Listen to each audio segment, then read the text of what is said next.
ಯಾಕಂದ್ರೆ ಧರ್ಮದ ಹೆಸರು ಹೊಡೆದಾಡ್ತಾ ಇದ್ವಿ. ಆದ್ರೆ ಶರಣರ ಏನು ಸಂಕಲ್ಪ ಇದೆ, ಶರಣರ ಸಂಕಲ್ಪದ ಕಡೆಗೆ ನಾವು ಗಮನ ಹರಿಸಬೇಕೆ ಹೊರತಾಗಿ ಯಾವುದೋ ಯಾಕಂದ್ರೆ ವಿರೋಧ ರಹಿತಂ ಶೈವಂ ವೀರಶೈವತೆ ಸ್ಮೃತಂ, ಯಾರನ್ನು ವಿರೋಧ ಮಾಡುವುದು ಮುಖ್ಯ ಗುರಿ. ಎಲ್ಲ ಶರಣರ ಏನು ಸತ್ಸಂಕಲ್ಪ ಇದೆ, ಸಮ ಸಮಾಜವನ್ನು ನಿರ್ಮಾಣ ಮಾಡಬೇಕು. ನಾವೆಲ್ಲರೂ ಒಂದು, ನಾವೆಲ್ಲರೂ ಭಾರತೀಯರು. ಪುತ್ರೋಹಂ ಪೃಥಿವ್ಯಾ ಅಂತ ಸಾರಿದ್ದನ ಮಾತನ್ನು ನಾವು ಯಾರ ಮಕ್ಕಳು ಅಂದ್ರೆ ಈ ಪೃಥ್ವಿ ತಾಯಿಯ ಮಕ್ಕಳು ಅಂತ ಹೇಳಬೇಕೆ ಹೊರತಾಗಿ ಮತ್ತನ್ನಾರನ್ನೂ ಅಲ್ಲ.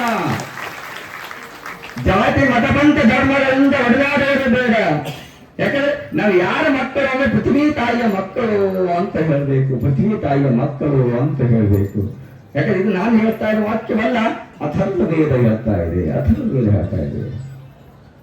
ಯಾರು ಪುತ್ರೋಹಂ ಪೃಥಿವ್ಯಾ, ನಾನು ಯಾರು ಪೃಥ್ವಿಯ ಮಕ್ಕಳು, ನಾವೆಲ್ಲ ಪೃಥ್ವಿ ಎಂದಿದ್ರೆ ಈ ತಾಯಿ ಪೃಥ್ವಿ ಎಲ್ಲ ಬರೋದು ಸಾಧ್ಯ ಉಂಟ? ಒಂದು ಕ್ಷಣ ಮೇಘರಾಜ ಸುರಿಸಲಿದ್ರೆ ಪೃಥ್ವಿ ಬರೋದು ಸಾಧ್ಯ ಉಂಟು? ಮೇಘರಾಜನ ಪತಿ ಅಂತ ಪೃಥ್ವಿ ಸ್ವೀಕಾರ ಮಾಡುವಂತ ಕೆಲವು ಸಂದರ್ಭದಲ್ಲಿ ಅದು ವೇದಗಳಲ್ಲಿ ಓದುತ್ತಾ ಇರುವಂತಹ ಸಂದರ್ಭ. ನಾವು ಸಂಸ್ಕೃತನ ಹೆಚ್ಚು ಅಧ್ಯಯನ ಮಾಡಿರೋದು, ವಚನ ಸಾಹಿತ್ಯ ವೇದವನ್ನು ಅಧ್ಯಯನ ಮಾಡ್ತಾ ಇರುವಂತಹ ಸಂದರ್ಭದಲ್ಲಿ ಅನಿಸ್ತದೆ ಇದೆಲ್ಲ ಹೇಗೆ ಅವರ ಕಲ್ಪನೆಗೆ ಬಂದಿತ್ತು. ಅದು ಮೇಘರಾಜನನ್ನ ಅವನ ಆಕಾಶದಿಂದ ಇರುವಂತಹ ಇದೆ ಎಷ್ಟು ಸಮೃದ್ಧ ವಾಸ್ತವ ಸತ್ಯ. ಯಾಕಂದ್ರೆ ನಮ್ಮ ಅನುಷ್ಠಾನದ ಬಗ್ಗೆ ಬಹಳಷ್ಟು ಜನ ವಿಜ್ಞಾನಕ್ಕೆ ಸವಾಲು, ವಿಜ್ಞಾನಕ್ಕೆ ಸವಾಲು, ವಿಜ್ಞಾನಕ್ಕೆ ಸವಾಲು ಅಂತ ಬಹಳ ಜನ ಹೇಳ್ತಾ ಇದ್ದಾರೆ. ಮಾಧ್ಯಮದವರು ನಮ್ಮ ಎಲ್ಲ ಪ್ರವಚನ ಬಹುಶಃ ಅನುಷ್ಠಾನ ಶಿವಯೋಗ ಸಾಧನೆಯಾಗಲಿ ಯಾವುದೂ ಕೂಡ ವಿಜ್ಞಾನಕ್ಕೆ ಯಾರಿಗೂ ಸವಾಲಾಕುವಂಥವ್ರು ನಾವಲ್ಲ. ಯಾರಿಗೂ ಸವಾಲಾಕಂದ್ರೆ ಇದನ್ನು ಸಾಧನೆ ಮಾಡಿ ಸಾಧ್ಯ ಅಂತ ತೋರಿಸಿ ವೈಜ್ಞಾನಿಕವಾಗಿ ಶುರು ಮಾಡಿಕೊಡ್ತೀವಿ ಹೊರತಾಗಿ ಯಾರಿಗೂ ಸವಾಲು ಮಾಡುವ ಉದ್ದೇಶವಲ್ಲ ಅನ್ನುವಂಥದ್ದು. ನಾವು ಯಾಕೆ ಸವಾಲು ಮಾಡೋಣ? ವಿಜ್ಞಾನಕ್ಕೆ ಸವಾಲು ಮಾಡುವ ಅಗತ್ಯತೆ ಇಲ್ಲ. ವಿಜ್ಞಾನಕ್ಕೂ ಮತ್ತು ಶಿವಯೋಗಕ್ಕೂ ಯೋಗಕ್ಕೂ ಇರುವಂತ ವ್ಯತ್ಯಾಸ ಇಷ್ಟೇ. ವಿಜ್ಞಾನಿಗಳು ಮತ್ತೊಬ್ಬರ ಮೇಲೆ ಪ್ರಯೋಗ ಮಾಡ್ತಾರೆ, ಶಿವಯೋಗ ಸಾಧಕರು ತಮ್ಮ ಮೇಲೆ ತಾವು ಪ್ರಯೋಗ ಮಾಡಿ ಜಗತ್ತಿಗೆ ಸಾಧಿಸುವಂತ ಇಷ್ಟೇ ವ್ಯತ್ಯಾಸ ಅನ್ನುವಂಥದ್ದು. ವಿಜ್ಞಾನಿಗಳು ನಮಗಿರುವಂತ ವ್ಯತ್ಯಾಸ ಅಷ್ಟೇ. ಯಾವುದೇ ಒಂದು ವಸ್ತುವನ್ನಾಗಲಿ ಏನನ್ನಾಗಲಿ ಸ್ವತಃ ತಮ್ಮ ಮೇಲೆ ಪ್ರಯೋಗವನ್ನ ಮಾಡಿಕೊಂಡು ಪ್ರಪಂಚಕ್ಕೆ ಬಳಸೋರು ಯಾರಾದ್ರು ಅದು ಮಹಾತ್ಮರು, ಶಿವಯೋಗಗಳು, ಚಂದ್ರಬಸವಾದಿ ಪ್ರಮಥರಿಗಳಲ್ಲ, ಬಸವಾದಿ ಪ್ರಮಥರಿಗಳಲ್ವಾ, ಅವರು ತಮ್ಮ ಮೇಲೆ ತಾವು ಪ್ರಯೋಗವನ್ನ ಮಾಡಿಕೊಂಡು ಶರಣ ಪರಂಪರೆಯನ್ನ ಬಿತ್ತಿದಂತವರು ಇನ್ನೊಬ್ಬರ ಮೇಲೆ ಪ್ರಯೋಗ ಮಾಡಲಿಲ್ಲ. ನಿಮ್ಗೆ ಗೊತ್ತದ, ಒಂದು ಔಷಧವನ್ನ ಗುರುತಿಸಬೇಕಾದರೆ ಎಷ್ಟು ಜನರ ಮೇಲೆ ಮೊದಲು ಒಂದು ಇರುವೆಯ ಮೇಲೂ, ಇಲಿಯ ಮೇಲೂ, ಪ್ರಾಣಿಯ ಮೇಲೂ ಪ್ರಯೋಗ ಮಾಡ್ತಾರೆ. ನಂತರ ಅವರು ಮನುಷ್ಯರನ್ನ ಆಯ್ಕೆ ಮಾಡಿಕೊಂಡ್ರೆ ಅವರ ಸ್ವಇಚ್ಛೆಯಿಂದ ಪತ್ರ ಬರ್ಕೊಡ್ಬೇಕು ಒಂದು ಔಷಧವನ್ನು ಗುರುತಿಸಬೇಕಾದರೆ. ಆದ್ರೆ ಅವೆಲ್ಲವೂ ಪ್ರಯೋಗದ ಮುಖಾಂತರ ತಯಾರಾಗುವಂಥದ್ದು. ಆದ್ರೆ ಇಲ್ಲಿ ಪ್ರಯೋಗಗಳಿಲ್ಲ, ಇಲ್ಲಿ ಯಾವುದೇ ಪ್ರಯೋಗ ಇಲ್ಲ. ಗುರುಗಳ ಆಜ್ಞೆ ಇರ್ತದೆ, ಗುರುಗಳ ಉಪದೇಶ ಇರುತ್ತೆ. ಆ ಉಪದೇಶದ ಸ್ವಂತ ತನ್ನ ಪ್ರಾಣದ ಮೇಲೆ ಕೊಟ್ಟು ತಮ್ಮ ಜೀವವನ್ನ ಮುಡುಪಾಗಿಟ್ಟುಕೊಂಡು ಸಾಧನೆ ಮಾಡಿದಂಥವ್ರು ಯಾರು ಭಾರತೀಯ ಋಷಿಗಳು ಅನ್ನೋದು ಯಾರು ಬರೆಯಬೇಕು. ಕೇವಲ ಯಾವುದೇ ಒಂದು ಧರ್ಮ, ಜಾತಿ, ಮತ, ಪಂಥಕ್ಕೆ ಮೀಸಲಾರಲ್ಲ. ಸಾಕಷ್ಟು ಜನ ಇವತ್ತಿಗೂ ಕೂಡ ಉತ್ತರ ಭಾರತದಲ್ಲಿ ಇದ್ದಾರೆ. ಏನು ಶಿವ ಸಮಾಧಿ ಇಲ್ಲ ಅನ್ನೋದು ಅದು ಸ್ವಲ್ಪ ವ್ಯತ್ಯಾಸ ಇದೆ. ನಾವು ಶಿವಯೋಗ ಸಮಾಧಿ ಅಂತ ಹೇಳ್ತೇವೆ. ಯೋಗದಲ್ಲಿ ಯಾಕಂದ್ರೆ ಯೋಗದಲ್ಲಿ ನಾನಾ ಸ್ವಲ್ಪ ಬೇರೆ ಇದೆ, ಭಿನ್ನತೆ ಇದೆ, ಸಾಧನೆಯಲ್ಲಿ ಭಿನ್ನತೆ ಇದೆ ಅಲ್ವಾ. ಏನು ಒಂದು ಮನೆಯಲ್ಲಿ 4 ಜನ ಇದ್ರು, 4 ಜನರು ಒಂದೇ ಕುಟುಂಬಕ್ಕೆ ಸೇರಿದವರಾಗಿದ್ದರೂ ಕೂಡ ಕೆಲವು ಸಂದರ್ಭ ಭಿನ್ನತೆ ಉಂಟಲ್ವ. ಒಂದೇ ಮನೆಗೆ ಬರ್ತೀವಿ, ಒಂದೇ ತಂದೆ ತಾಯಿಯ ಮಕ್ಕಳಾಗಿದ್ದರೂ ಕೂಡ 4 ಜನ ಸಮಾನವಾಗಿ ಸಾಧ್ಯ ಅಂದ್ರೆ ನಿಮಗೆ ಯಾರಿಗೆ 4 ಜನ ಮಕ್ಕಳಿದ್ರು, ಒಬ್ಬರು ಒಳ್ಳೆಯವನಾಗಿರ್ತಾನೆ, ಒಬ್ಬರು ಕೆಟ್ಟವನಾಗಿರ್ತಾನೆ, ಆದ್ರೂ ಕೂಡ 4 ಜನ ಮಕ್ಕಳು ಒಬ್ಬರೇ ಅಲ್ವಾ. ಮಕ್ಕಳು ಬೇರೆ ಅಂತ ಹೇಳ್ತೀರಿ. ಹಾಗೆ ಶಿವ ಯೋಗದ ಸಾಧನೆ, ಯೋಗ ಸಮಾಧಿ, ಯೋಗದ ಮೂಲ ಉದ್ದೇಶವೇ ಸಮಾಧಿ. ಸಮಾಧಿ ಸಮತಾವಸ್ಥಾ ಶಿವಜೀವಯೋ. ಯಾವುದು ಸಮಾಧಿಯಲ್ಲಿ ಸಮತಾವಸ್ಥೆ, ಶಿವನಿಗೂ ನನಗೂ ಯಾವುದೇ ಭೇದ ಇಲ್ಲ ಅಂತ ಆ ಸ್ಥಿತಿಗೆ ಹೋಗುವಂಥದ್ದು. ಸ್ವಲ್ಪ ಸೈದ್ಧಾಂತಿಕ ವ್ಯತ್ಯಾಸ ಇದೆ. ನಾವು ವೀರಶೈವರಾದಂಥವರು 5 ಅವಸ್ಥೆಗಳನ್ನು ಸ್ವೀಕಾರ ಮಾಡುತ್ತೇವೆ, 5 ಅವಸ್ಥೆಗಳನ್ನು ಸ್ವೀಕಾರ ಮಾಡುತ್ತೇವೆ. ಏನು ಅಂದ್ರೆ ಜಾಗೃತವಾಗಿದ್ದೀರೆಲ್ಲರೂ, ಜಾಗೃತವಾಗಿದ್ದೀರ. ಜಾಗೃತಾವಸ್ಥೆ, ಸ್ವಪ್ನಾವಸ್ಥೆ, ನಿದ್ರಾವಸ್ಥೆ ಎನ್ನುವುದು ಸಾಮಾನ್ಯವಾಗಿ ಎಲ್ಲರೂ ಸ್ವೀಕಾರ ಮಾಡುವಂತಹ ಅವಸ್ಥೆಗಳು. ನೀವು ನಿದ್ರೆನ ಮಾಡ್ತೀರಿ, ಸ್ವಪ್ನ ಕಾಣಿಸಲ್ಲ. ಆದ್ರೆ ಇವು ಮೂರನ್ನ ವಿಘ್ನ ಅಂತ ಹೇಳ್ಕೊಂಡು ಶಿವಯೋಗ ಅಂತ. ಈ ಮೂರು ಅವಸ್ಥೆಗಳು ಸಾಧನೆಗೆ ತೊಡಕನ್ನುಂಟು ಮಾಡುತ್ತದೆ ಎನ್ನುವಂಥದ್ದು. ಈ ಮೂರು ಅವಸ್ಥೆಗಳನ್ನ ಮೀರಿ ಹೋಗುವಂತ ಅವಸ್ಥೆಗಳು ಎರಡು, ತುರ್ಯ ಮತ್ತು ತುರ್ಯಾತೀತ ಅಂತ ಇರ್ತದೆ. ತುರ್ಯ ಸಾಕಾಯ್ತ?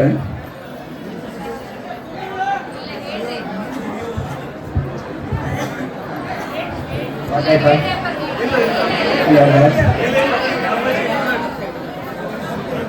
ಮಾತಾಡುವ ಸಂಖ್ಯೆ ಜಾಸ್ತಿ ಇದೆ.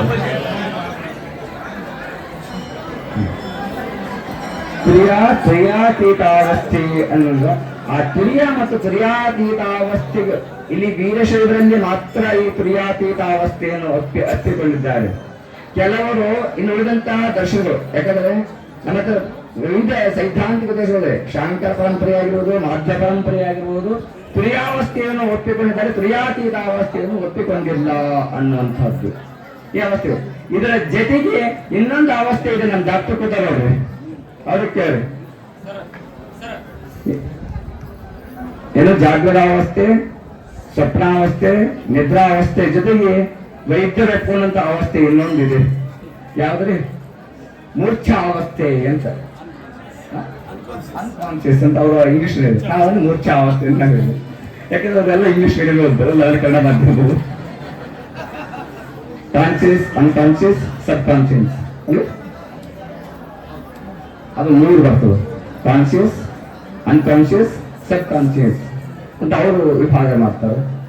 ಬಟ್ ನಮ್ಮವರು ಮೂರ್ಛಾವಸ್ಥೆ ಅಂತ ಹೇಳ್ತೀವಿ. ಯಾವುದು? ಆಯುರ್ವೇದ ಶಾಸ್ತ್ರ ಹೇಳುವಂಥದ್ದು. ಯಾಕಂದ್ರೆ ಇಂಗ್ಲಿಷ್ ಮೀಡಿಯಂ ಬರಲ್ಲ, ಹಾಗಾಗ್ತದೆ. ಹಾಗಾಗಿ ವೈದ್ಯಶಾಸ್ತ್ರದ ಪ್ರಕಾರ ಮೂರ್ಛಾವಸ್ಥೆ, ಕೆಲವು ಸಂದರ್ಭದಲ್ಲಿ ನಮ್ಮ ಅವಸ್ಥೆಯನ್ನು ಮೂರ್ಛಾವಸ್ಥೆ ತಿಳ್ಕೊಂಡಿರ್ತಾರೆ ಅಲ್ಲ. ಕೆಲವು ಸಂದರ್ಭದಲ್ಲಿ ಶಿವಯೋಗದ ಏನು ತುರ್ಯಾತೀತ ಅವಸ್ಥೆ ಇದೆಯಲ್ಲ, ಅದು ಮೂರ್ಛಾವಸ್ಥೆಗೆ ಸಮಾನವಲ್ಲ ಅನ್ನುವಂಥದ್ದು. ಮೂರ್ಛಾವಸ್ಥೆಯೇ ಬೇರೆ, ತುರ್ಯಾತೀತ ಅವಸ್ಥೆಯೇ ಬೇರೆ. ಈ ಅವಸ್ಥೆಗಳನ್ನು ಹೊಂದಲಿಕ್ಕಾಗಿ ಅದು ಯೋಗ ಸಮಾಧಿ ಅನ್ನುವಂಥದ್ದು, ಸಮಾಧಿಯೇ ಮುಖ್ಯ ಗುರಿಯಾಗಿರ್ತದೆ. ಇಲ್ಲಿಯೂ ಕೂಡ ಬಹುಶಃ ಬಸವಾದಿ ಪ್ರಮುಖರ ವಚನಗಳಲ್ಲಿ ಆಗಿರ್ಬೋದು, ಸಿದ್ಧಾಂತ ಶಿಖಾಮಣಿಯನ್ನ ಓದದೇ ಇರುವವರು ಒಂದು ಸತ್ತು ಹೋಗಿ. ಯಾಕೆ ಅಂತಂದ್ರೆ ಅಲ್ಲಿ ಎಷ್ಟರ ಮಟ್ಟಿಗೆ ಐಕ್ಯ ಸ್ಥಳನ ನಿರೂಪಣೆ ಮಾಡಿದ್ದಾರೆ ಅನ್ನುವಂಥದ್ದು. ಹಾಗಂತ ಬಸವಾದಿ ಪ್ರಮುಖರು ಕೂಡ ಸಾಕಷ್ಟು ನಿರೂಪಣೆ ಮಾಡಿದ್ರೆ ನಾವು ಏನಾಗಿದೆ ಅಂದ್ರೆ ಅದನ್ನ ಅಧ್ಯಯನ ಮಾಡುವಂಥವರು, ಕೇಳುವಂಥವ್ರು ಜಾಸ್ತಿ ಮಾತಾಡಿ ಯಾರು ಕೇಳಲ್ಲ. ಆಲ್ರೆಡಿ ಹೊರಗೆ ಜಗಳ ಸ್ಟಾರ್ಟ್ ಆಗಿದೆ ಅಲ್ಲ, ಜಗಳ ಹೊರಗೆ ಆರಂಭ ಆಗಿದೆ. ಇನ್ನ ಜಾಸ್ತಿ ಮಾತಾಡಿರೋ ಅಂದ್ರೆ ಬಂದು ನಮ್ಮ ಮೈಕ್ ಕಸಗಳು ಹೇಳ್ತಾರೆ, ಜಾಸ್ತಿ ಮಾತಾಡಿರೋದು. ಇಂತಹ ಅವಸ್ಥೆಗಳಿದಾವೆ. ವ್ಯವಸ್ಥೆಗಳು ಆ ದೃಷ್ಟಿಯಿಂದ ಸಾಕಷ್ಟು ಶರಣರು ಯಾಕಂದ್ರೆ ಚನ್ನಬಸವನ ಆಜ್ಞೆಯಂತೆ ನಡೆದುಕೊಂಡಂತ ನಮ್ಮ ಗುರುಗಳಾಗಿದ್ದು, ಆ ಗುರು ಸಂದೇಶ ಬಂದ ತಲುಪಿಸಲಿಕ್ಕಾಗಿ ಇವತ್ತು ಚನ್ನಬಸವನ ಸನ್ನಿಧಾನಕ್ಕೆ ನಾವು ಪಾದಯಾತ್ರೆಗೆ ಬಂದವರಾಗಿದ್ದೇವೆ ಅನ್ನೋ ಮಾತನ್ನು ಹೇಳ್ತಾರೆ. ಪಾದಯಾತ್ರೆ ನಮ್ಮ ಜಗದ ಗುರೀಶ್ವರ ಸಂದೇಶ ಅವ್ರಿಗೆ ಏನು ಆಜ್ಞೆ ಕೊಡೋದಂತ ಆಗಿದೆ. ಇವತ್ತು ಇಲ್ಲಿಯ ಪ್ರಧಾನ ಅರ್ಚಕರಂತಹ ನಮ್ಮ ಶಂಕರಯ್ಯ ಅಜ್ಜನವರು ಬಹುಶಃ ಅವರಿಗೆ 2ನೇ ಸರ್ತಿ ನೋಡ್ತಾ ಇರೋದು ಅನಿಸ್ತದೆ. ನಾವು ಇಲ್ಲಿ ನೋಡಿದ್ದೀವಿ ಮತ್ತು ನಮ್ಮ ಮುರುಗೇಶ ಹುಬ್ಬಳ್ಳಿಯಲ್ಲಿ ಅಲ್ಲಿ ಬಂದಾಗ ಅವ್ರು ನೋಡಿದ್ದೆವು. ಬಹುಶಃ ನಾನು ಅವ್ರ ಪ್ರಧಾನ ಅರ್ಚಕರು ಅಂತ ಅವತ್ತು ಅವ್ರು ಮಾತಾಡಿದವರು ಪ್ರಧಾನ ಅರ್ಚಕರು ಅಂತ ಅಂದ್ಕೊಂಡಿಲ್ಲ. ಯಾಕೆ ನಿಜವಾದ ಚನ್ನಬಸವನ ದೇವಸ್ಥಾನದಲ್ಲಿ ಅವರು ನಿಜವಾದ ಶರಣರಾಗಿದ್ದಾರೆ ಅನ್ನೋದು ಚನ್ನಬಸವನ ಪ್ರತಿರೂಪವಾಗಿ ಅವರ ಅಷ್ಟು ಅದ್ಭುತವಾಗಿದೆ ಅಂತ ಶರಣರಲ್ಲಿ ಶರಣೆಂದು. ಇನ್ನ ಸೋಮಶೇಖರ ಶಿವಾಚಾರ್ಯ ನೋಡಿ 775 ಲಿಂಗಕ್ಕೆ ಅದೇ ಹೇಳ್ತಾ ಇದ್ದೀವಿ. ಇದು ವಿಷಯಾಂತರ ಆಯ್ತು. 775 ಲಿಂಗಕ್ಕೆ ಪ್ರತಿಷ್ಠಾಪನೆ ಮಾಡಿದಾಗ ಅದಕ್ಕೆ ಪ್ರಾಣ ಪ್ರತಿಷ್ಠಾಪನೆ ಮಾಡುವಂತಹದ್ದು ಒಬ್ಬರು ಸ್ವಾಮಿಗಳು ಬೇಕು ಅನ್ನುವಂಥದ್ದು. ಆ ಎಲ್ಲ 775 ಲಿಂಗಕ್ಕೆ ಪ್ರಾಣ ಪ್ರತಿಷ್ಠಾಪನೆ ಮಾಡುವಂತಹ ಪರಮ ಪೂಜ್ಯರಲ್ಲಿ ಅನಂತಕೋಟಿ ಶರಣ ನಮ್ಮ ನಿಮ್ಗೆಲ್ಲ ಗೊತ್ತದು. ಇದೆಲ್ಲ ಇಷ್ಟು ಪ್ರಚಾರ ಆಗಕ್ಕೆ ಕಾರಣ ಯಾರು ಅಂದ್ರೆ ಮಡಿವಾಳ ಶಾಸ್ತ್ರಿ. ನಾವು ಕಣ್ಣು, ಯಾಕಂದ್ರೆ ನಾವೇನು ಕಣ್ಣು ಕೂತಿದ್ದೀವಿ ಅಲ್ಲ, ಗೋಡೆ ಕಟ್ಟಿ ಕಣ್ಣು ಕೂತಿದ್ದೀವಿ, ಯಾರು ಗೊತ್ತಾಗಬಾರ್ದು ಅಂತ. ಅದನ್ನ ಲೋಕಕ್ಕೆ ಪ್ರಚಾರ ಮಾಡಿ ಪ್ರಸಾರ ಮಾಡಿದಂಥವರು ಬಸವ ಪುರಾಣದ ಮುಖಾಂತರ ಯಾರಾದರೂ ನಾವು ಮಡಿವಾಳ ಶಾಸ್ತ್ರಿಗಳು ಎನ್ನುವಂಥದ್ದು ನೋಡಿ. ಮಡಿವಾಳ ಶಾಸ್ತ್ರಿಗಳು ಅವ್ರು ಬಂದದ್ದು ಉದ್ದೇಶ ಏನಾಗಿತ್ತು ಅಂದ್ರೆ ಪಾದಯಾತ್ರೆ ಮುಂದೂಡೋಣ ಅಂತ ಬಂದಿದ್ರು. ಅವರು ಎಲ್ಲಿಗೆ ನಮ್ಮ ಮಠಕ್ಕೆ. ಆದ್ರೂ ಏನ್ ಮಾಡಿದ್ರು ಅಂತ ಪಾದಯಾತ್ರೆ ಆರಂಭ ಮಾಡಿಕೊಟ್ರು. ಅವರು ಪಾದಯಾತ್ರೆ ಆರಂಭ ಮಾಡಿಕೊಟ್ಟು ಮತ್ತು ಮುಕ್ತಾಯನೂ ಕೂಡ ಅವರೇ ಬಂದರು. ಪುರಾಣವನ್ನ 33 ದಿನಗಳ ಕಾಲ, ನಾವು 33 ದಿನ ಅಂದ್ರೆ 775 ಗಂಟೆಗಳು ಅನ್ನೋ ಲೆಕ್ಕದಲ್ಲಿ ಸ್ವೀಕಾರ ಮಾಡಿದ್ರು. ಬಹುಶಃ ಇಷ್ಟರ ಮಧ್ಯೆ ಶ್ರೇಯಾಂಶಿ ಬಹು ವಿಜ್ಞಾನಿ ಅನ್ನುವ ಹಾಗೆ ಏನೇ ಕಾರ್ಯವನ್ನು ವಿಘ್ನಗಳು ಸಾಕಷ್ಟು ಬರ್ತಾ ಇರ್ತವೆ. ಆ ವಿಘ್ನಗಳನ್ನು ಬರಬಾರದು ಅಂತ ಭಗವಂತನಿಗೆ ಕೇಳಬಾರ್ದು ಅಂತ. ಭಗವಂತ ವಿಘ್ನಗಳು ಬರಬಾರದು ಕೇಳಬಾರದು, ಆ ವಿಘ್ನಗಳನ್ನ ಮೆಟ್ಟಿನಿಂದ ಶಕ್ತಿ ಕೊಡುವ ಅಂತ ಕೇಳಬೇಕು.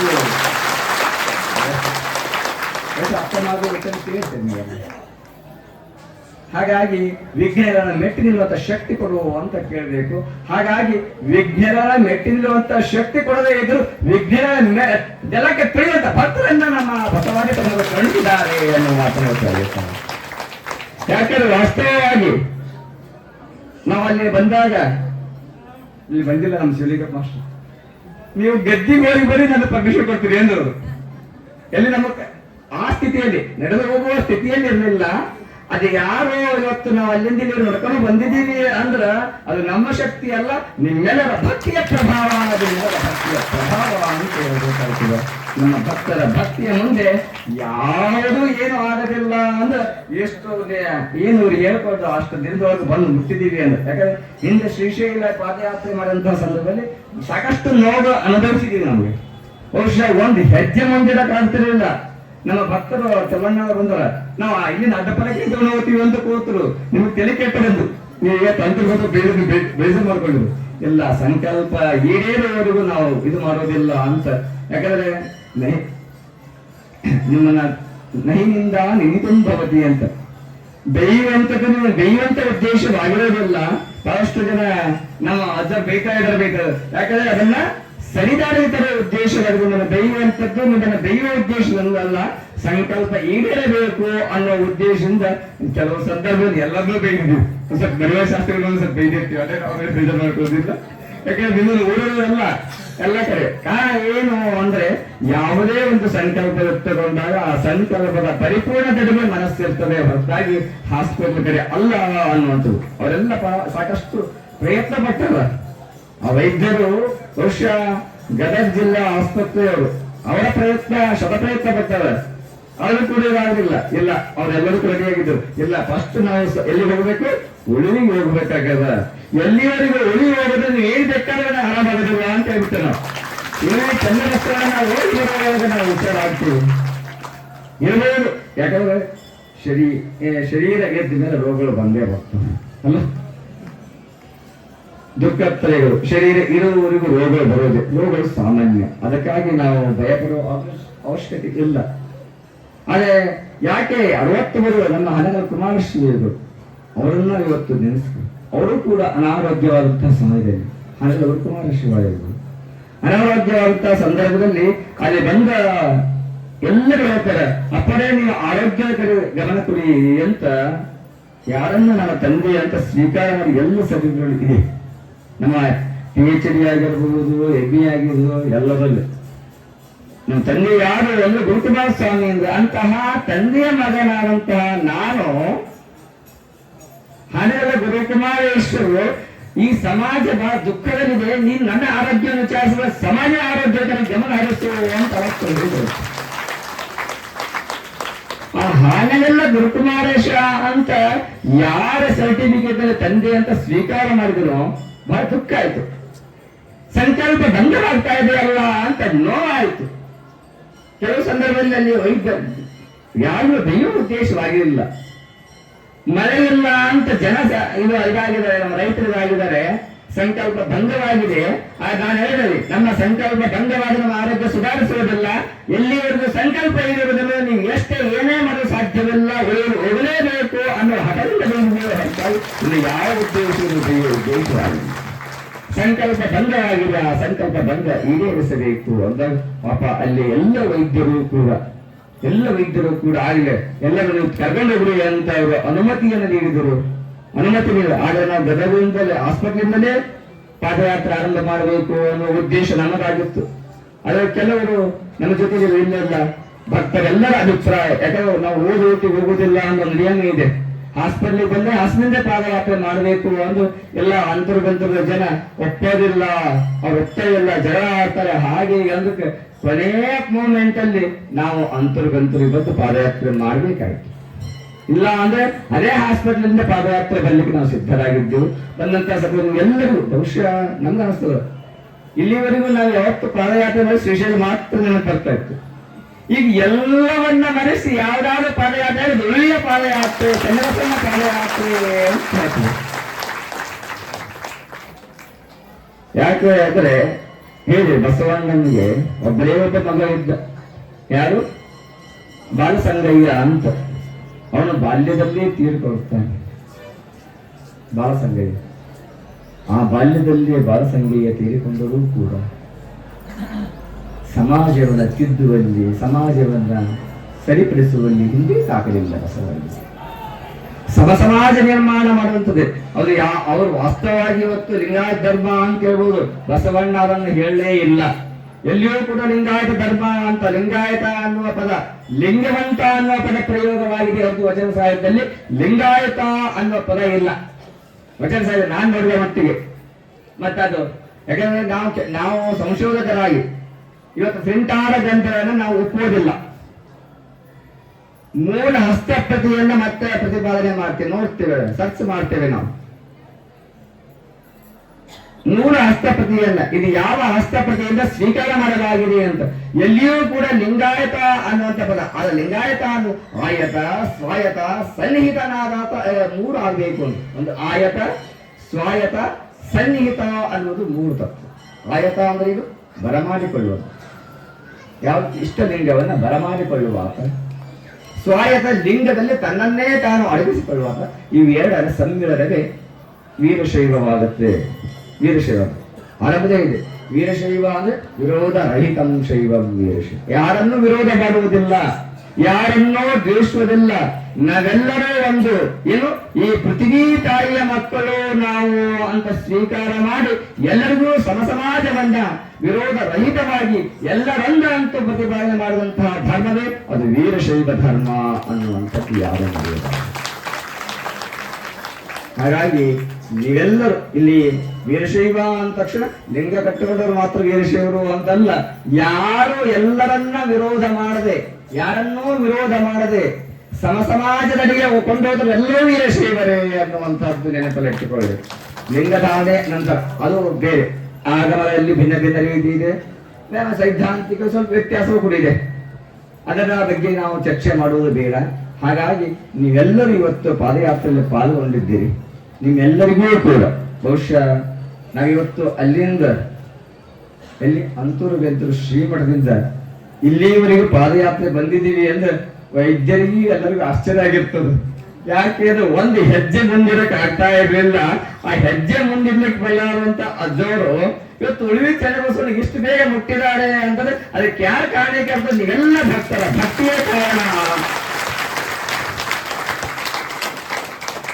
ಚನ್ನಬಸವನ ಶಕ್ತಿ, ಗುರು ಬುಧೀಶ್ವರ ಆಶೀರ್ವಾದ ಅವ್ರು ಹೇಳ್ಕೊಂಡು ಬಂದದ್ದು. ಅವತ್ತು ಏನು ಬಾಲಸಂಗಯ್ಯ ನಮ್ಮ ಬಸವಪುರಾಣದಾಗ ಆ ಬಾಲಸಂಗಯ್ಯ ತೀರಿಕೊಂಡಾಗ ಇದು ಮಾಡಿದರು. ಇವತ್ತು ನಮ್ಮನ್ನ ಯಾಕಂದ್ರೆ ಬಸವಪುರ ಆ ಬಾಲಸಂಗಯ್ಯನನ್ನೇ ಸ್ವಾಗತ ಮಾಡಿದಷ್ಟು ರೀತಿಯಲ್ಲಿ ಇವತ್ತು ನನ್ನ ಚನ್ನಬಸವ ನಮ್ಮನ್ನ ಸ್ವಾಗತ ಮಾಡಿಕೊಂಡಿದ್ದಾನೆ ಅನ್ನೋ ಮಾತನ್ನ ಹೇಳ್ತಾ ಇದ್ದೀವಿ. ಆದರೆ ಅಂತಹ ಕಷ್ಟದ ಸಂದರ್ಭದಲ್ಲೂ ಕೂಡ ಬಸವಣ್ಣನವರು ಹಿಂಜರಿಯಲಿಲ್ಲ. ಕೇವಲ ದೇಹದಲ್ಲಿ ಆರೋಗ್ಯದಲ್ಲಿ ಸಾಮಾನ್ಯ ಔಷಧಿ ಏರ್ಪೇರಾಗಿ ಕೆಲವು ಕಾರಣಾಂತರದಿಂದ ಆಗಿತ್ತು. ಆದರೆ ಅಷ್ಟು ಸಣ್ಣ ವಿಷಯಕ್ಕಾಗಿ ಇಡೀ ಪಾದಯಾತ್ರೆಯನ್ನೇ ಸಹಜವಾಗಿ ರೂಪ ಬರದೇ ಇರ್ತದ. ಹಾಗಾಗಿ ಬಹುಶಃ ಬಹಳಷ್ಟು ಜನರಿಗೆ ಬೈದಿದ್ದೇವೆ. ಬೈದಕ್ಕಾಗಿ ಯಾರೂ ಬೇಜಾರು ಮಾಡ್ಕೊಳ್ಬೇಡಿ. ಯಾಕಂದ್ರೆ ಉದ್ದೇಶ ನಿಮ್ಮನ್ನ ಬೈಬೇಕು ಅನ್ನೋದು ಆಗಿರ್ಲಿಲ್ಲ. ನಮ್ಮ ಮಡಿವಾಳ ಶಾಸ್ತ್ರಿಗಳು ಮುಂದುವರ್ಸುದು ಅಂತ ಹೇಳಿದವರು ಕೊನೆಯುವಾಗ ಏನ್ ಮಾಡಿದ್ರು ಒಂದು ಇನ್ನು ಮಜ್ಜೆ ಗುಡ್ಡದವರೆಗೂ ಬೀಗರ್ ಮಾಡ್ಕೊಟ್ಟಿದ್ರಲ್ಲ ಮೊದಲೇ ಅವ್ರ ಊರಿನ ಮೊಮ್ಮಗರನ್ನ ಕಳಿಸಿ ಹೋಗ್ಬಿಟ್ರು ಅಂತ ಕಳಿಸಿ ಹೋಗ್ಬಿಟ್ರು. ಮಜ್ಜೆ ಗುಡ್ಡ ಬೀಗ ಸ್ಥಾನ ಮಾಡ್ಬಿಟ್ರು ಅವ್ರು ಮೊದಲೇ ಅಲ್ಲ. ಹಾಗಾಗಿ ಧಾರವಾಡ ಡಿಸ್ಟಿಕ್ಕಿನ ಮೊಮ್ಮಗನಾಗಿ ಕಾರವಾರ ಡಿಸ್ಟಿಕ್ಕಿನ ಸೋದರ ಅಳಿಯನಾಗಿ ಬಂದಿದ್ದೀವಿ. ಯಾಕೆ ಚನ್ನಬಸವಣ್ಣ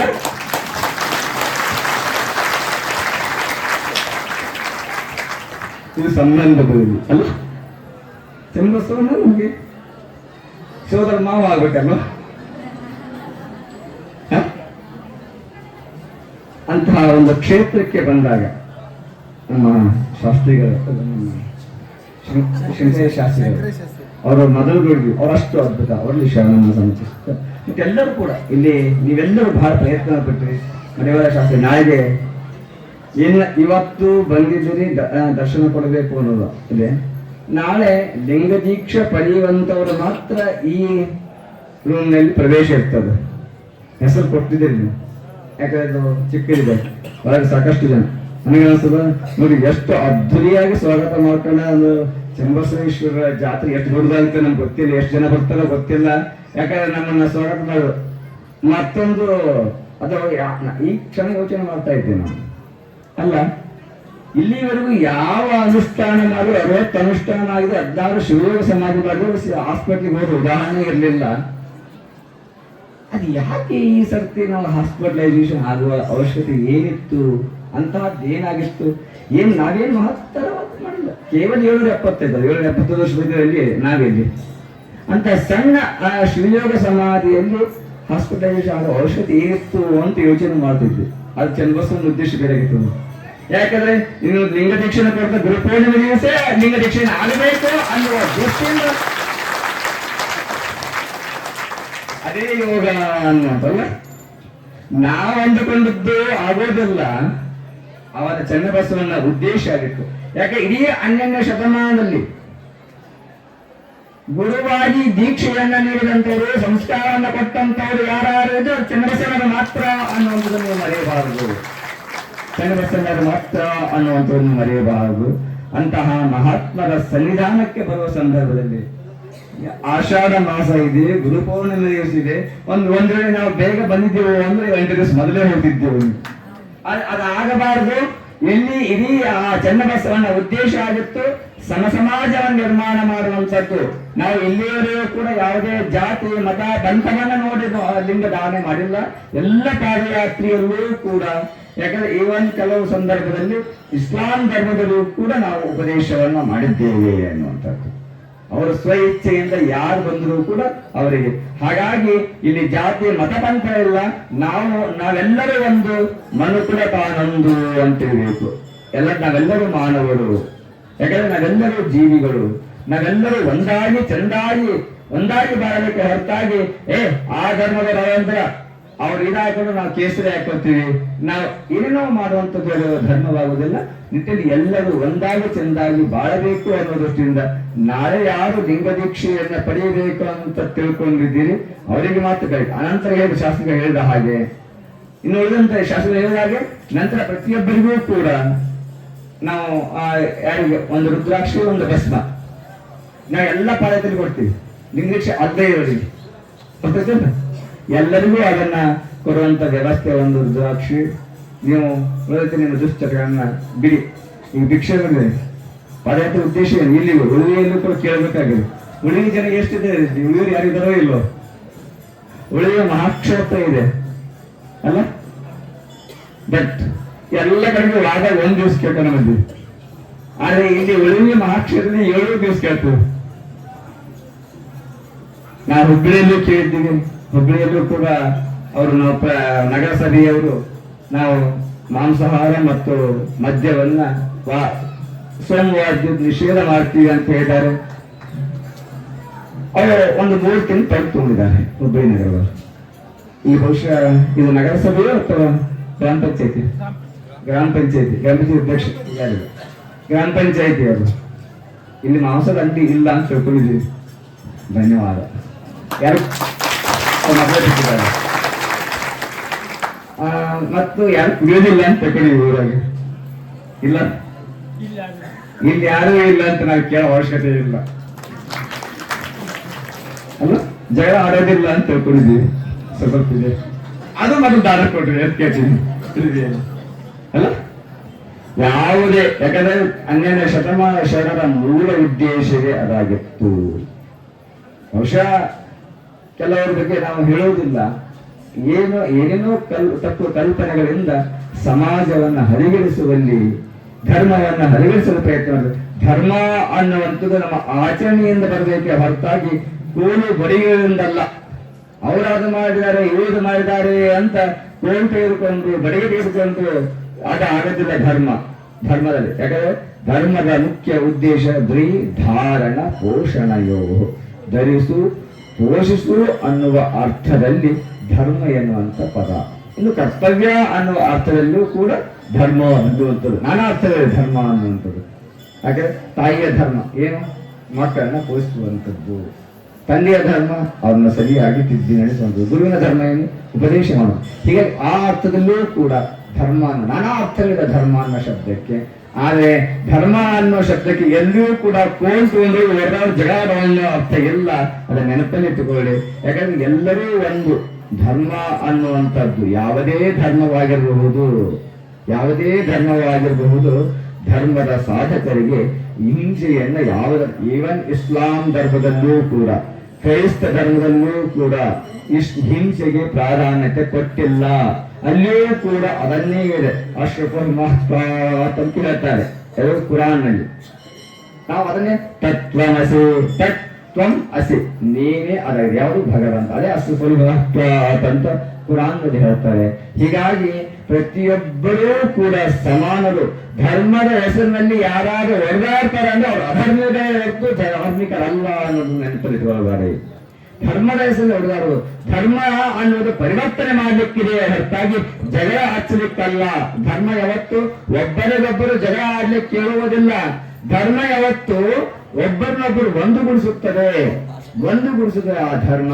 ಹಾಗಾಗಿ ಪ್ರತಿಯೊಬ್ಬರು ಧಾರ್ಮಿಕರಾಗಬೇಕು ಹೇಳಿದ್ರೆ. ಯಾಕೆ ಹೇಳಿದ್ರು, ನಮ್ಮ ಹತ್ರ ಜೀವನ್ ಮುಕ್ತಿಯನ್ನ ಸ್ವೀಕಾರ ಮಾಡುವಂತಹ ಧರ್ಮ ನಮ್ಮದು ವೀರಶೈವ ಧರ್ಮ ಅನ್ನುವಂಥದ್ದು.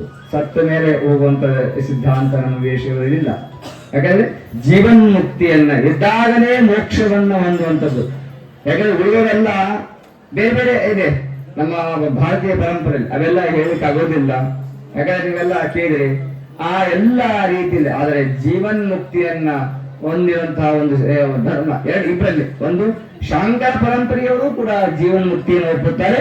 ಅದು ಬಿಟ್ಟರೆ ವೀರಶೈವರು, ಲಿಂಗಾಯತರು ಜೀವನ್ ಮುಕ್ತಿಯನ್ನು ಒಪ್ಪುವಂತಹವರು ಅನ್ನುವಂಥದ್ದು. ಶಂಕರಾಚಾರ್ಯರು ಕೂಡ ಅದನ್ನು ಒಪ್ಪುತ್ತಾರೆ.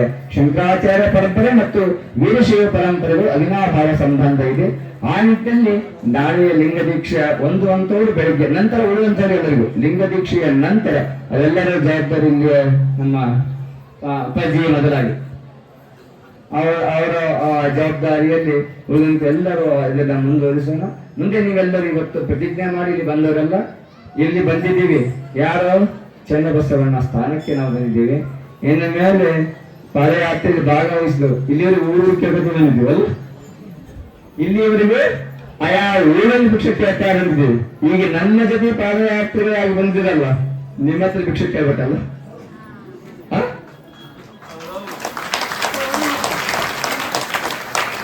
ನಿಮ್ಮ ಹತ್ರ ಭಿಕ್ಷೆ ಕೇಳಬೇಕಲ್ಲ. ನೀವೆಲ್ಲರೂ ಕೂಡ ಇವತ್ತು ಚನ್ನಬಸವನಿಗೆ ಹೇಳ್ತಾ ಇದ್ದೀವಿ. ನಾನು ಚನ್ನಬಸವನಿಗೆ ಅದೇ ಪ್ರಾರ್ಥನೆಯನ್ನ ಮಾಡ್ತೀವಿ. ಯಾಕೆ ಅಂದ್ರೆ ದುಷ್ಟರಿಂದ ಜನ ಬರಿಯಾಗಿ ಅವರ ಜೀವನ ಹಾಳಾಗ್ತಾ ಇದೆ. ಅವುಗಳಿಂದ ದೂರವಾದಕ್ಕೆ ನೀನು ಆಜ್ಞೆಯನ್ನ ಮಾಡಿ ಅವ್ರಿಗೆ ಆಶೀರ್ವಾದ ನೀಡು ಅಂತ ಹೇಳಿವಿ. ಇನ್ನು ಮೇಲೆ ನೀವು ಯಾರ್ಯಾರ ಹತ್ರ ಏನೇನು ದುಶ್ಚಟಗಳಿದ್ದಾವೆ ಇವತ್ತು ಇಲ್ಲಿ ಅರ್ಪಣೆ ಮಾಡಿ ಚನ್ನಬಸವನ ಮೇಲೆ ಸಾಕ್ಷಿ ಮಾಡಿ ನೀವು ಹೋಗಿ ಆ ದುಶ್ಚಟಗಳಿಂದ ನಾವು ಸದಾ ದೂರ ಆಗ್ತೀವಿ ಅನ್ನೋ ಮಾತನ್ನು ಹೇಳಿ ಎಲ್ಲರೂ ಕೂಡ ಎಲ್ಲ ಶರಣರು, ಮಹಾತ್ಮರು, ಶಿವಗಳು ಸದಾಕಾಲ ಸಮೃದ್ಧವಾದಂತಹ ಬೆಳೆ ಕೊಡಲಿ, ಎಲ್ಲರ ಜೀವನ ಸುಖಮಯವಾಗಲಿ ಎನ್ನುವ ಮಾತನ್ನು ಹೇಳುತ್ತಾ ನಮ್ಮ ಎರಡು ಮಾತುಗಳನ್ನ ಗುರುವಿನ ಪದಕ್ಕೆ ಅರ್ಪಿಸಿ ವಿರಾಮ ನೀಡುತ್ತೇವೆ. ಶಿವಂ ಪರಮ ಪೂಜ್ಯರಿಗೆ ಜೋರಾಗಿ ಚಪ್ಪಾಳಿ ಕೊಟ್ಟರು ಎಲ್ಲರೂ.